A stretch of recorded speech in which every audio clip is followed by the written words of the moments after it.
नमस्कार, India news पर आपका स्वागत है। मैं हूं अनिल ठाकुर। चलिए शुरुआत करते हैं बुलेटिन की।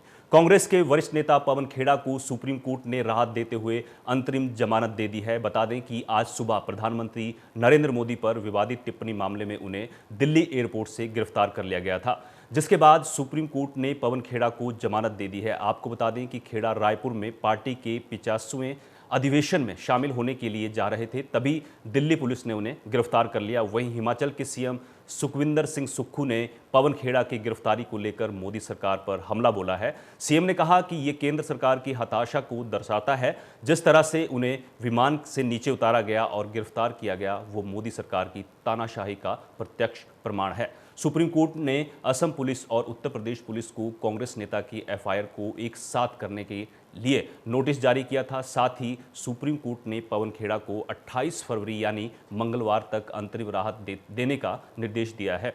असम पुलिस फिलहाल पवन खेड़ा को गिरफ्तार करके असम नहीं ले जा सकती है। हालांकि असम पुलिस पवन खेड़ा को मेडिकल करा चुकी है। दरअसल प्रधानमंत्री नरेंद्र मोदी के खिलाफ आपत्तिजनक टिप्पणी को लेकर पवन खेड़ा पर वाराणसी, लखनऊ और असम में एफआईआर दर्ज की गई थी। इन तीनों एफआईआर को क्लब करने के लिए सुप्रीम कोर्ट ने नोटिस जारी किया है।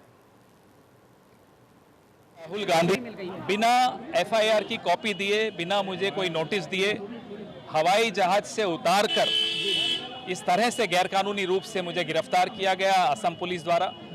न्याय प्रणाली पर मुझे पूरा भरोसा और आस्था है, जिसकी वजह से आज मेरी स्वतंत्रता की रक्षा हुई है। जी, अगला कदम आपका क्या होगा? क्या रणनीति आगे रहेगी? संघर्ष जो हमारा है इस देश को बचाने का, संवैधानिक मूल्यों को बचाने का। मेरे नेता राहुल गांधी जिस निडरता से अपना संघर्ष कर रहे हैं, मैं उनके हाथ मजबूत करने के लिए एड़ी चोटी का जोर लगाऊंगा। और अधिवेशन को लेकर अब आपकी आगे की क्या तैयारी? आप कब वहां के लिए? मैं जा रहा हूं, अभी जा रहा हैं। अडानी ग्रुप पर हिंडनबर्ग की रिपोर्ट को लेकर कांग्रेस लगातार हमलावर हो रही है। इसी कड़ी में आज सिरमौर जिला कांग्रेस ने नाहन में एक प्रेस कॉन्फ्रेंस का आयोजन किया और इस दौरान प्रदेश प्रवक्ता जीएस तोमर ने आरोप लगाया कि केंद्र सरकार गौतम अडानी पर हिंडनबर्ग रिपोर्ट आने के बाद भी कोई जवाब नहीं दे रही है और ना ही कोई जांच कर रही है। कांग्रेस और विपक्ष के सवालों का कोई जवाब नहीं दिया गया है। संसद में भी प्रधानमंत्री ने इस मामले पर कुछ नहीं बोला। उन्होंने कहा कि एक सरकार सार्वजनिक संस्थाओं का निजीकरण करने में लगी हुई है, जो कि देश के लिए बहुत घातक साबित होगा। टैक्स है, सीबीआई है, उनसे भी हम सवाल पूछ रहे हैं कि वो अभी तक इन पे कार्रवाई क्यों नहीं हुई, क्यों इसकी संपत्ति की जांच नहीं हुई। जबकि अगर कांग्रेस पार्टी या दूसरे नेताओं के घर में अगर कोई गाड़ी भी खरीदी जाती है तो वहां भी इनकम टैक्स और ईडी के लोग पहुंचते हैं। हमारे नेताओं पे कार्रवाई की जाती है, चुनाव से पहले तो बहुत तेजी से की जाती है, लेकिन जैसे ही इनको सत्ता मिल जाती है उसके बाद ये केंद्रीय एजेंसियां हैं, जांच एजेंसियां हैं, उनको जो है ठंडे बस्ते में डाल देती है। इसका मतलब यह होता है कि ये लोग सत्ता में सिर्फ लोगों के हितों को बेचने, देश को बेचने के लिए ही बैठे हैं।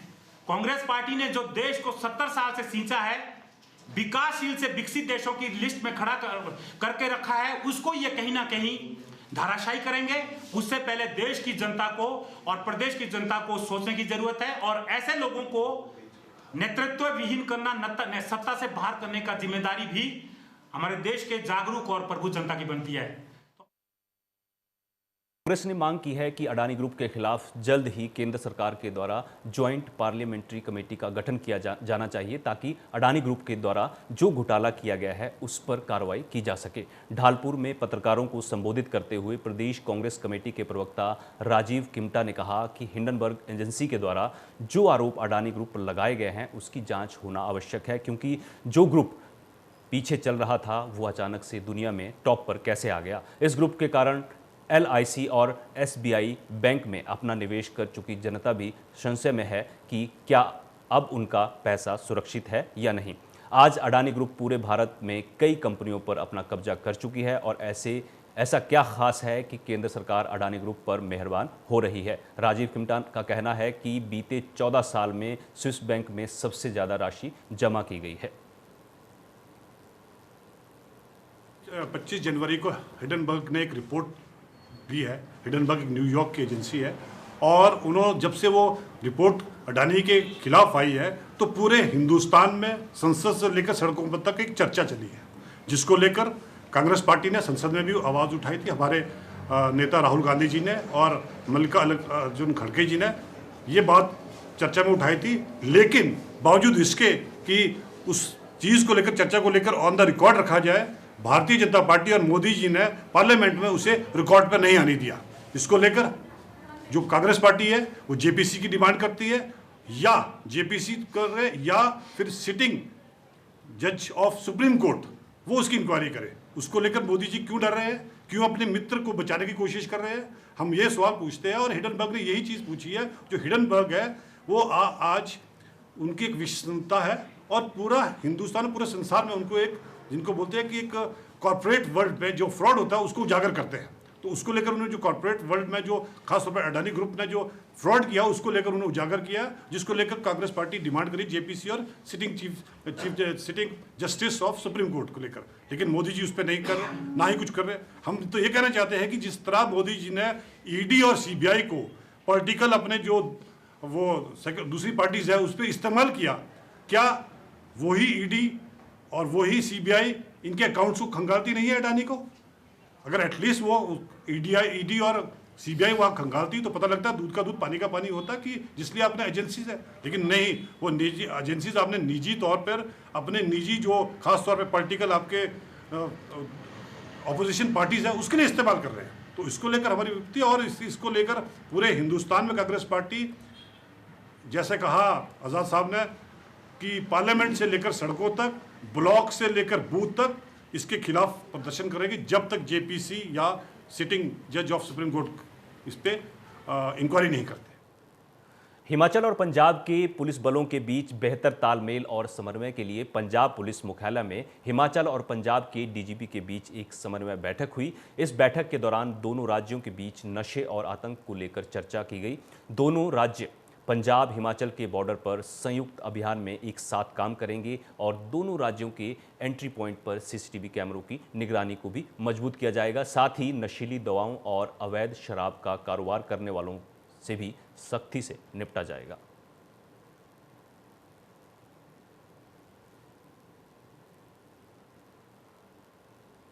उधर लोक निर्माण विभाग के विश्राम गृह में आयोजित पत्रकार वार्ता के दौरान कांग्रेस पार्टी के मुख्य प्रवक्ता प्रेम कौशल ने कहा कि कर्मचारी चयन आयोग हमीरपुर शुरू से ही भ्रष्टाचार को लेकर सुर्खियों में रहा है।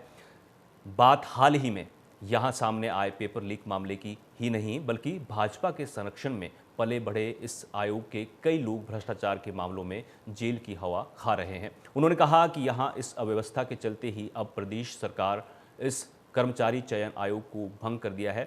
प्रेम कौशल ने कहा कि यहां चल रहा भ्रष्टाचार न केवल तमाम मेहनती बेरोजगार युवाओं के भविष्य के साथ खिलवाड़ था, बल्कि पकड़े गए मामले यह साबित करते हैं कि ऐसा करने के लिए उन्हें संरक्षण किसका मिल रहा था। ये चिंता का विषय है। मुख्यतः जो देश में वर्तमान अदानी घटनाक्रम चल रहा है उसको लेके पार्टी की तरफ से आज पूरे देश के अंदर पत्रकार वार्ताओं के माध्यम से जनता में इस मुद्दे को उठाने का काम कांग्रेस पार्टी कर रही है।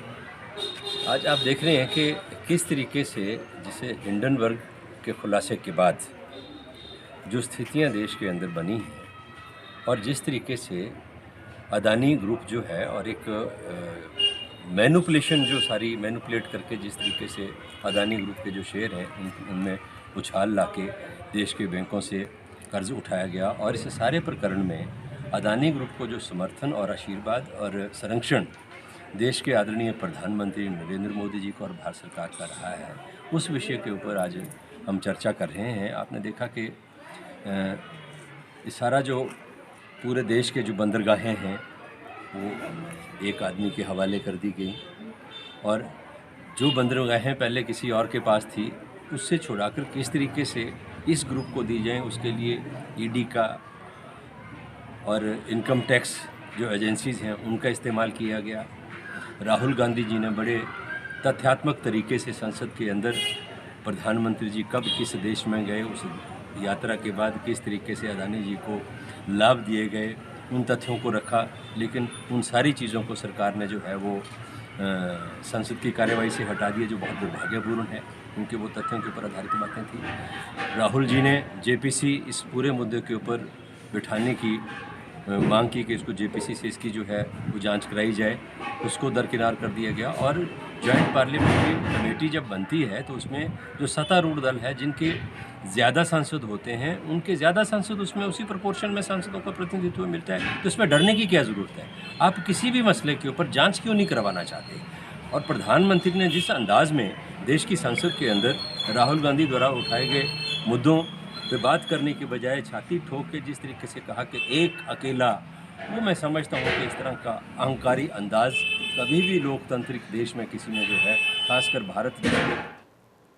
ज्वाली विधानसभा में भाजपा नेता संजय गुलेरिया के नेतृत्व में कहरिया में प्रदेश की कांग्रेस सरकार के खिलाफ हस्ताक्षर अभियान चलाया गया और ये हस्ताक्षर अभियान पिछली भाजपा सरकार द्वारा खोले गए संस्थानों को डिनोटिफाई करने के विरोध में चलाया गया। भाजपा नेता संजय गुलेरिया ने कहा कि पूर्व की भाजपा सरकार ने ज्वाली में बीडीओ कार्यालय खुलवाया, कोटला में आईटीआई और डिग्री कॉलेज खुलवाए, पीएचसी कोटला को सीएचसी किया गया, सिविल अस्पताल ज्वाली को 100 बेड का किया गया। लेकिन कांग्रेस सरकार ने सत्ता में आते ही इन संस्थानों को डिनोटिफाई कर दिया, जिससे जनता को अब परेशानी झेलनी पड़ रही है।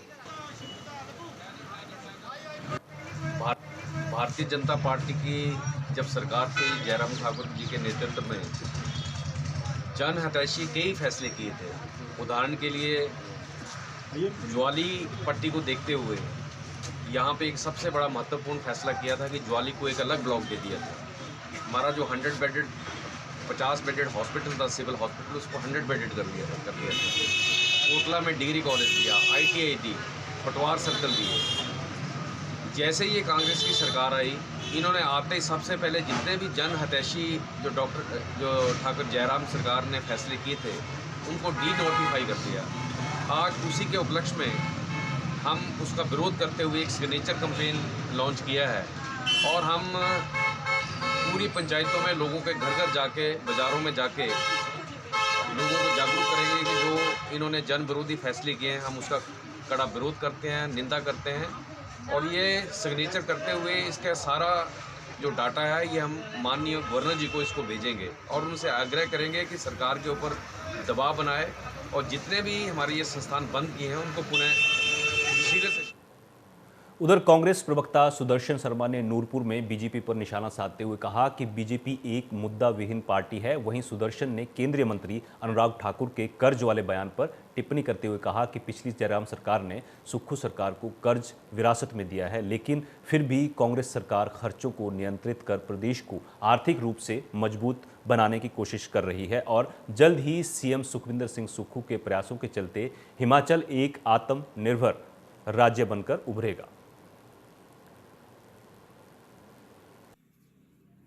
केंद्रीय मंत्री अनुराग ठाकुर द्वारा हिमाचल प्रदेश की सरकार के ऊपर कर्ज की टिप्पणी करना एक हास्यास्पद बनता है, क्योंकि ये पूर्व में रही बीजेपी सरकार, जयराम की सरकार जो थी, ये उन्हीं का दिया हुआ विरासत में 76,000 करोड़ का कर्ज है, जिसका हमारी मौजूदा सरकार जो है, सुक्खू सरकार, जो अपने प्रयासों से ये अपने जो कम खर्चे करने का प्रयास कर रही है। लेकिन ये केंद्रीय मंत्री अनुराग ठाकुर द्वारा ये बोलना कि हिमाचल सरकार जो है वो कर्ज लेने के लिए माहिर है, ये कर्ज लेने की माहिर नहीं है। लेकिन मैं ये पूछना चाहता हूँ कि आप वहाँ पर बतौर केंद्रीय मंत्री हिमाचल प्रदेश को आज तक आपने ऐसा क्या आर्थिक पैकेज देने में कामयाब हुए हो?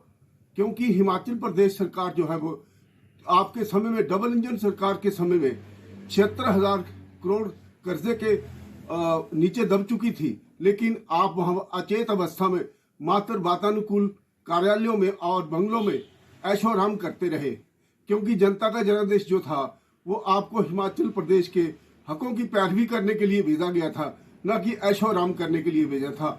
आपको ये 2024 में आने वाले जो चुनाव हैं, इसमें 40 की जो फिगर है वो आपको फिर दे दी जाएगी और हिमाचल प्रदेश की जनता, क्या पूरे देश की जनता जो है वो, जिसको कांग्रेस की विचारधारा ही अब बचा सकती है। आप अपने जो आपके प्रयास हैं वो आपको 1 वर्ष अभी भी बचा है, आप हिमाचल प्रदेश के लिए प्रयासरत रहें और हिमाचल प्रदेश को कोई आर्थिक पैकेज लाने में प्रयास करें, ताकि आप हिमाचल प्रदेश में फिर से चुनाव लड़ें। और मैं ये कहना चाहता हूँ कि जितने भी हमारे यहाँ से कांगड़ा का जिन्होंने नेतृत्व किया है, उनमें सिर्फ माननीय शांता कुमार जी ने एक अच्छे ढंग से पैरवी की है। बाकी जो इस समय जो हमारे मौजूदा जो वहाँ पे पार्लियामेंट में मेंबर पार्लियामेंट हैं, उनका जो अचेत अवस्था में वो सिर्फ वहाँ पर अपनी जो दैनिक जो मासिक वेतन भोगी बनकर रह गए। मैं उनसे भी आग्रह करूंगा कि ऐसी पैरवी करने की बजाय आप इस बार चुनाव ना लड़े तो अच्छी बात है। धन्यवाद।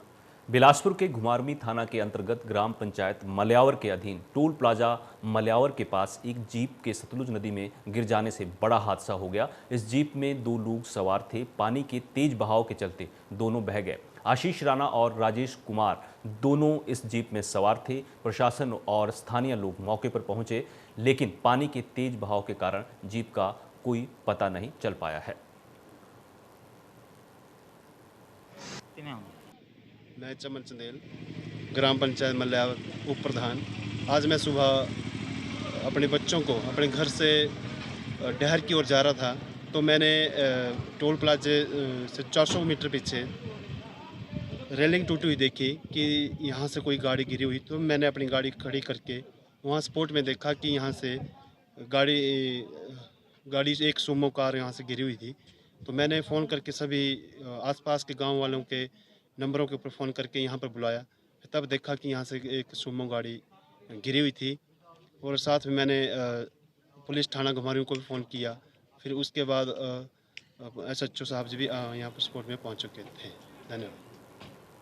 हिमाचल में आवारा कुत्तों के चलते आम जनता परेशान है। यही हाल नालागढ़ का भी है, जहां पिछले 15 दिनों में आवारा कुत्तों ने दर्जन भर लोगों को काट लिया है। हालांकि कुछ मामले पालतू कुत्तों के काटने के भी सामने आए हैं, लेकिन कुत्तों का खौफ लोगों में इतना बढ़ गया है कि अब लोग रात को घर से निकलने में डरने लगे हैं। वहीं आवारा कुत्तों के चलते अभिभावक भी चिंता में हैं। स्कूल जाने वाले या फिर घर के आंगन में खेलने वाले बच्चों के लिए हमेशा ही आवारा कुत्ते जो हैं वो खतरा बने रहते हैं। बच्चों को भी अभिभावक अकेले स्कूल नहीं भेज रहे हैं। स्थानीय लोगों का कहना है कि शहर में कुत्तों की तादाद बढ़ती जा रही है, वहीं लापरवाह नगर परिषद हाथ पे हाथ धरे बैठा है। आपको बता दें कि स्ट्रीट डॉग्स को पकड़कर टीकाकरण करवाने की जिम्मेवारी जो है वो नालागढ़ नगर पालिका की है, लेकिन नालागढ़ नगर पालिका की तरफ से अभी तक आवारा कुत्तों को डॉग शेल्टर्स में रखने के लिए कोई कोशिश जो है वो अभी शुरू नहीं की गई है।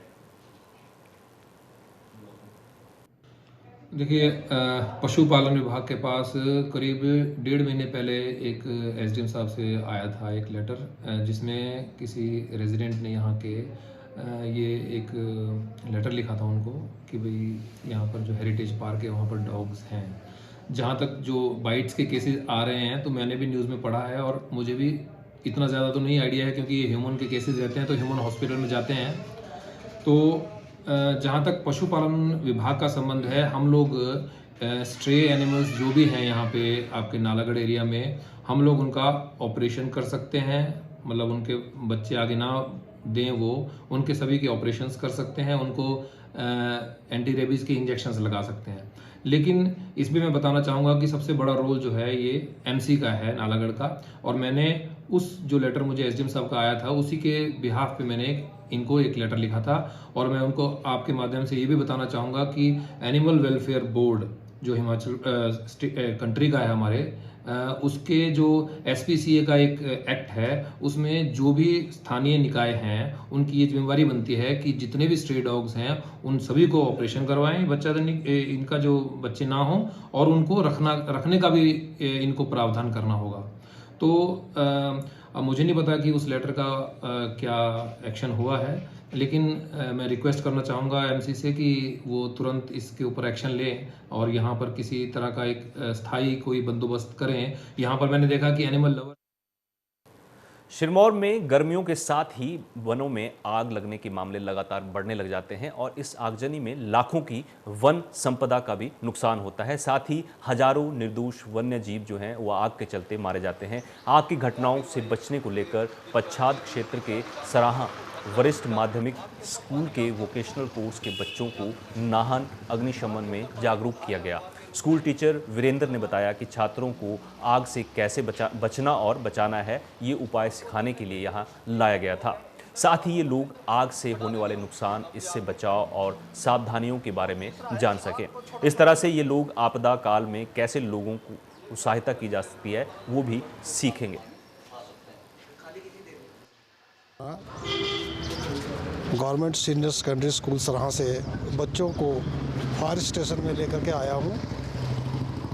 ये बच्चे जो है वोकेशनल के हैं और ये आपदा के बारे में जो कुछ जानकारी इनको ये चाहते हैं वो देना चाहते हैं।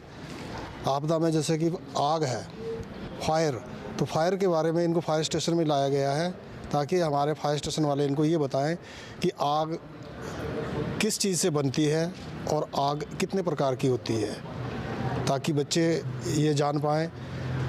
कभी लाइफ में इनके साथ कोई ऐसा हादसा हो जाए तो इनको पता होना चाहिए कि ये आग कौन सी आग है। आग तो आग ही है, लेकिन आग जो, और साथ ही जो है आपदा में अभी ये अग्निशमन विभाग वाले थोड़ा सा ये बताएंगे कि अगर कहीं ऐसी हादसा हो जाता है तो ये इनको प्रैक्टिकली बताएंगे कि कैसे विक्टिम को कैसे नीचे उतारा जाता है, बाहर उसको फर्स्ट एड कैसे दिया जाता है, ये सब इन चीज़ के बारे में जानकारी देंगे। कुल्लू के ढालपुर के क्षेत्रीय अस्पताल में स्वच्छता समेत अन्य चीज़ों की जांच के लिए 3 सदस्यीय टीम कुल्लू पहुंच गई है। ये टीम अस्पताल में स्वच्छता समेत अन्य व्यवस्थाओं का जायजा लेगी। केंद्र सरकार की कायाकल्प योजना के तहत वीरवार को कायाकल्प की टीम क्षेत्रीय अस्पताल कुल्लू का दौरा करने पहुंची है। आपको बता दें कि हर साल कायाकल्प योजना के तहत गठित टीम प्रदेश के अस्पतालों का निरीक्षण करती है। अस्पताल में व्यवस्था के निरीक्षण के बाद टीम इसकी रिपोर्ट सौंपेगी और कायाकल्प के लिए तैयार किए गए मानकों के आधार पर अंक दिए जाएंगे। यदि अस्पताल मानकों पर खरा उतरता है तो इसके लिए कायाकल्प खिताब दिया जाता है। क्षेत्रीय अस्पताल कुल्लू कायाकल्प योजना के तहत 2018 और 22 में प्रदेश भर में पहले स्थान पर रह चुका है। कायाकल्प विजिट हर वर्ष की भांति आज भी इस साल के लिए ये सॉर्ट ऑफ एक्सटर्नल टीम होती है जो स्टेट लेवल की टीम है। इसमें 3 डॉक्टर्स जो है, जो सीनियर डॉक्टर्स हैं, ये हमारे हॉस्पिटल का निरीक्षण करने आए हैं। अभी भी निरीक्षण चला है। इसमें ये है कि एक तो हॉस्पिटल में क्या-क्या अच्छी चीज़ें हैं। मार्क्स के सिस्टम पे होता है, मार्क्स होते हैं। किसी चीज़ के 2 मार्क्स हैं, उसमें से कितने मार्क्स हमें मिलेंगे, टोटल 100 मार्क्स होते हैं। 100 मार्क्स में से हमें फिर कितने मार्क्स मिलते हैं, उसके बेस पे ये रेटिंग होती है। हिमाचल में इसकी रेटिंग होगी। जैसे मैं आपको बताऊं कि लास्ट ईयर हमारा जिला अस्पताल कुल्लू जो है कायाकल्प में फर्स्ट प्राइज हमें मिला था। मतलब पूरे स्टेट में सबसे ज़्यादा मार्क्स हमें मिले थे। तो हम होप करते हैं कि इस साल भी हम अच्छे मार्क्स लेंगे। इसमें मेन है सिक्योरिटी, सैनिटेशन, सफाई, बायोमेडिकल वेस्ट किस तरह है, बिल्डिंग की कंडीशन कैसी है, सफाई किस तरह की है, ये सब सारी चीज़ों पे ये एम्बुलेंस की दशा कैसी है, पार्किंग की व्यवस्था कैसी है, बाउंड्री वॉल कैसी है, कोई जानवर तो नहीं है, ये सब चीज़ें ये टीम देखती है, उसके बेस पे मार्किंग। अंतर्राष्ट्रीय शिवरात्रि महोत्सव के दौरान पहली बार बाबा भूतनाथ की जलेब गुरुवार को संतों के माध्यम से निकाली गई। व्यास नदी के तट पर संतों ने पिछले 3 दिनों से डेरा डाल रखा था। नागा साधु और कई महान संत देश के कोने कोने से छोटी काशी मंडी के अंतर्राष्ट्रीय शिवरात्रि महोत्सव में पधारे और नागा साधु और कई अखाड़ों से आए साधु संतों के नेतृत्व में भगवा ध्वज के लिए ऐतिहासिक जलेब का आयोजन किया गया।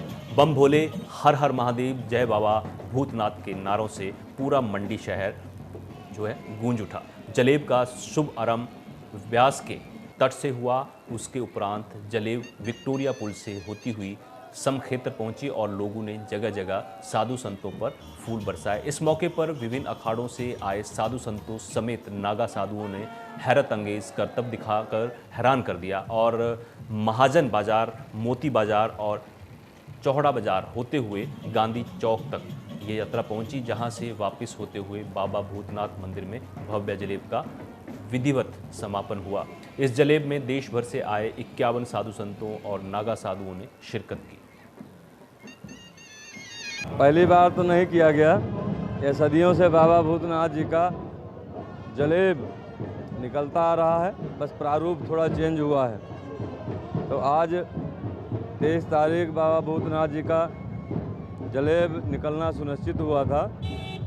तो वो जलेब निकली है आज कि जिससे जो भी देश में विश्व में शिव भक्त हैं, भगवान शंकर को मानने वाले लोग हैं, उन तक एक अच्छा संदेश जाए और शिवरात्रि का उत्सव हर्षोल्लास के साथ में सभी बाबा भूतनाथ जी के भक्तगणों के साथ में मनाया जा रहा है, सेलिब्रेट किया जा रहा है, जो कि कई दिनों से चल रहा है। तो इस प्रकार से आज बाबा भूतनाथ जी का जलेब निकला है और बहुत से भक्तगण मंडी के माताएं बहनें सब जलेब में शामिल हुए हैं और कई राज्यों से पधारे संत महात्मा और हिमाचल प्रदेश के कई गणमान्य संत जलेब में उपस्थित हैं, जो कि ऊपर में विराजमान हैं सबके सब।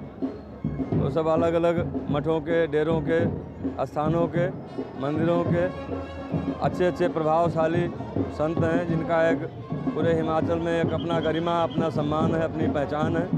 तो इस प्रकार से बाबा भूतनाथ जी का जलेब संपन्नता की ओर बढ़ रही है और कार्यक्रम बाबा भूतनाथ जी का जलेब प्रतिवर्ष इसी भांति मनाया जाएगा। जय शंकर। बाबा जी देखा जा रहा है नागा बाबा भी आए हैं, कितने नागा बाबा जो पहुंचे हुए?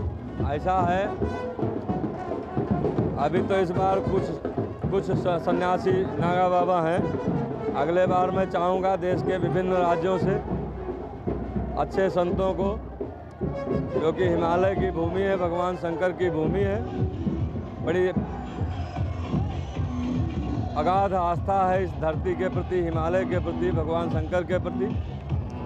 देश भर में बहुत से राज्यों में बहुत से दिगंबर सन्यासी महात्मा हैं, उनको मैं आशा करूंगा, चेष्टा करूंगा कि उनको बाबा भूतनाथ जी के लिए दर्शनार्थ जलेब में सम्मिलित किया जाए। जय शंकर।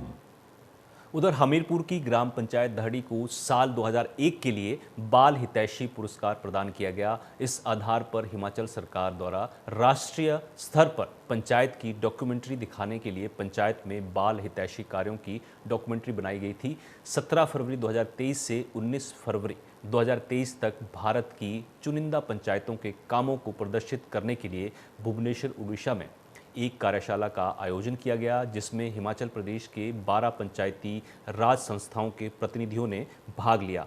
हिमाचल प्रदेश की 2 पंचायतों द्वारा अपने कार्यों को डॉक्यूमेंट्री के माध्यम से प्रदर्शित किया गया।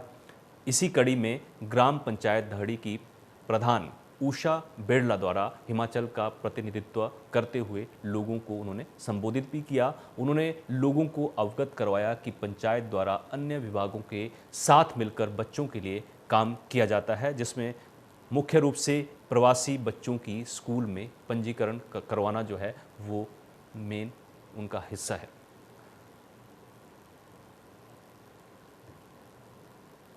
तो मेरे साथ इतना ही। आप देखते रहिए इंडिया न्यूज़। नमस्कार।